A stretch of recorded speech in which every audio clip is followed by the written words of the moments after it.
आज मेडिसिन वॉर्डला गेलेलो, तिथं स्ट्रोकची केस घेतलेली आणि पेशंटच्या नातेवाईक विचारतात की कशामुळे झाला असेल.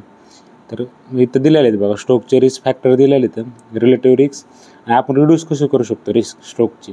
रिलेटिव्ह रिस्क म्हणजे किती पट जास्त रिस्क आहे. समजा तुम्हाला BP असेल, हायपरटेन्शन, तुम्हाला 2 ते 5 पट जास्त रिस्क आहे, तुम्हाला स्ट्रोक येऊ शकतो. पण आपण जर प्रॉपर ट्रीटमेंट घेतली तर 38% रिस्क कमी होती. ॲट्रियल फिब्रिलेशन असेल पेशंटला ते 1.8 पट ते 2.9 पट जास्त रिस्क आहे त्याला नॉर्मल माणसापेक्षा. त्याच्यात जर आपण वॉरफारीन यूज केलं तर 68% रिस्क कमी होते. ॲस्पिरिन यूज केलं तर 21%. डायबिटीजमध्ये सगळ्यात जास्त रिस्क आहे, 1.8 पट ते 6 पट. सगळ्यात जास्त डायबिटीजमध्ये स्ट्रोक होण्याची शक्यता जास्त आहे.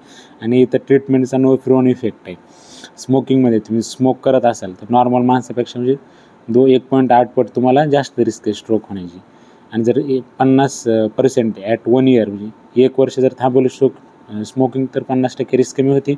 आणि बेसलाईन रिस्क ॲट 5 वर्ष जर थांबवली तर नॉर्मल माणसासारखं होऊन जातं. हायपरलिपिडेमियामध्ये 1.8 ते 2.6 पट आहे. 16 ते 30% कमी होती जर कंट्रोलमध्ये ठेवला लिपिडेमिया. तर असिम्प्टोमॅटिक कॅरोटिस्टेनोसिसमध्ये 2 पट जास्त रिस्क आहे. सिम्प्टोमॅटिक कॅरोटिस्टेनोसिसमध्ये काही दिलं नाही ह्याचं, पण कमी होती. समजा 53%, 65% ॲट 2 इयर्स ट्रीटमेंट घेतल्यानंतर आणि 29% कमी होते ॲट 5 इयर्स. तर माहीत पाहिजे आपल्याला मेडिकल रिस्क फॅक्टर आणि कसे कमी करू शकतो आपण ते.